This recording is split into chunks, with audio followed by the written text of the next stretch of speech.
Bonjour, bienvenue à toi aujourd'hui.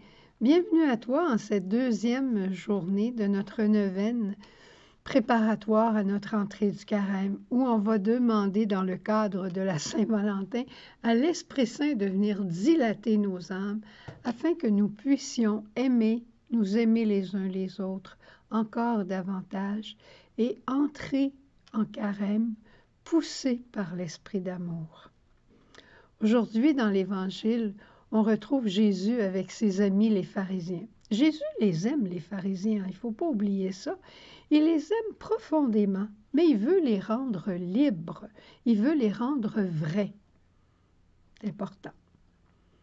Et les pharisiens, ils ont toute la loi de Moïse, mais ils ont rajouté des coutumes, ils ont rajouté ce qu'ils appellent des traditions, comme ils vont reprocher aux disciples de Jésus de ne pas se laver les mains. Mais ça, c'est une coutume de se laver les mains avant de manger. C'est une bonne coutume, c'est vrai, mais ce n'est pas une loi.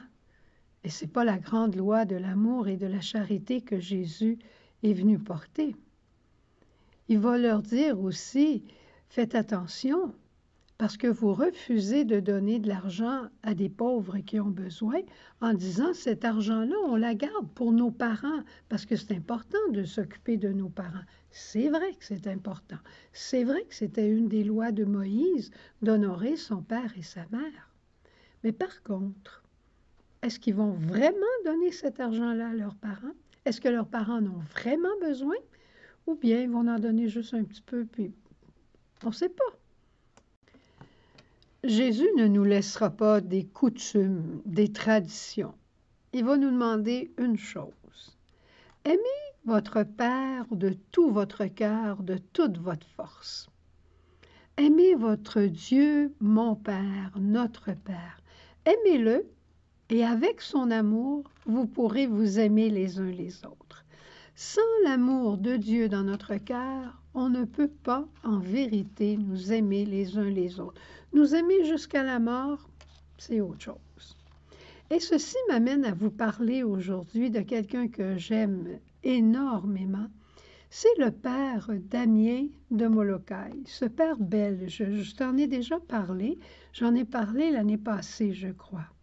Celui qui a vécu avec les lépreux et qui est devenu lépreux.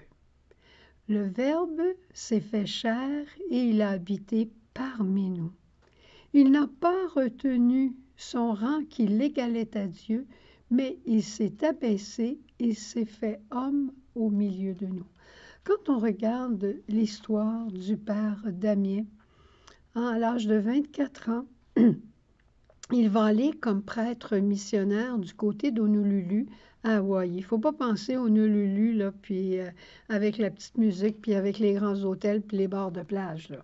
On n'est pas rendu dans ça dans les années 1800 quelques, 1840 à peu près. Il va aller là comme missionnaire. Mais la maladie de la lèpre s'est installée à Hawaï. Et le roi, ayant peur que cette maladie se propage à toute l'île, il a décidé de mettre à part ceux qui avaient contracté la lèpre. Et il les envoyait le plus loin possible sur une île qui s'appelait Molokai. Et voilà qu'à l'âge de, je pense que c'est 33 ans, le père Damien va être celui qui va s'offrir à l'évêque pour aller sur cette île avec les gens.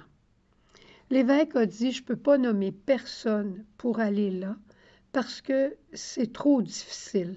Je ne peux pas obliger personne au nom de la sainte obéissance d'aller sur cette île. Mais j'ouvre ce besoin, je le mets au cœur de chacun et qui veut aller, alors je l'enverrai. Et c'est le père Damien, le seul qui s'est offert pour aller là-bas. Il venait de répondre à l'Évangile de Matthieu 25. Ça vaut la peine que tu le regardes, le jugement dernier. Ça vaut la peine que tu relises cet Évangile pendant le temps de la neuvaine. Peut-être que ce serait un petit acte que de relire cet Évangile à tous les jours. Matthieu au chapitre 25. Alors, Les lépreux pouvaient dire « J'ai été rejeté, exclu. » Mais toi, Damien, tu es venu m'accompagner. J'étais malade de cette maladie. Et toi, Damien, Père Damien, tu es venu me soigner. J'avais faim. J'avais rien à manger. On ne s'occupait pas de me nourrir. Mais toi, tu as fait des jardins. Tu t'es occupé de moi. Tu m'as nourri. J'étais sans Dieu, sans espérance. Et toi, Damien, tu m'as parlé de Dieu. Tu m'as donné l'espérance du ciel. Tu t'es occupé pour me faire cheminer avec le Christ. Tout ça, le Père Damien le fait au prix de sa propre vie. Il mangeait avec eux. Il était proche d'eux. Une compassion qui n'était pas à bout de bras, mais qui était proche du cœur. Hein? Le Père Damien. Après 11 ans ou 12 ans, je pense, de vie avec les lépreux, il a contracté lui-même la maladie. Il a continué de servir jusqu'au dernier souffle. Il a été martyr de la charité. Il est mort à 49 ans, pas vieux. Il a vécu la moitié de sa vie à Hawaï et 12 ans, 15 ans, je pense, avec les lépreux. Le roi a envoyé plus de 8000 lépreux sur cette île. Quand le père Damien est arrivé, il y en avait déjà 600 qui étaient là. Il devait s'occuper, être père et mère de 600 enfants. As-tu déjà pensé à ça? Ça lui a pris du temps pour avoir des communautés religieuses, une première communauté de religieuses qui sont venues l'aider, un confrère qui vient l'aider comme prêtre. Il ne pouvait pas se confesser, il était tout seul comme prêtre.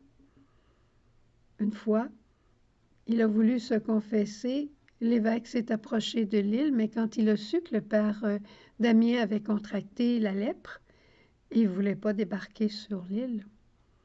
Il était sur son bateau et Père Damien criait ses péchés pour que l'autre puisse l'entendre et lui donner l'absolution. C'est des tourments d'âme, des vraies nuits spirituelles qu'il a vécues, en plus de toute la misère qu'il connaissait. Mais il avait un moteur en lui, un moteur que personne ne pouvait arrêter, et c'est l'Esprit de Dieu. Aimerais-tu qu'on ait ce moteur, toi et moi? Demandons-le. Oh, prends-nous, Esprit Saint, prends-nous, nous sommes ton bien. Pose ta main sur nous, prends-nous, nous sommes à toi. Bonne journée d'amour et de charité. Jésus, va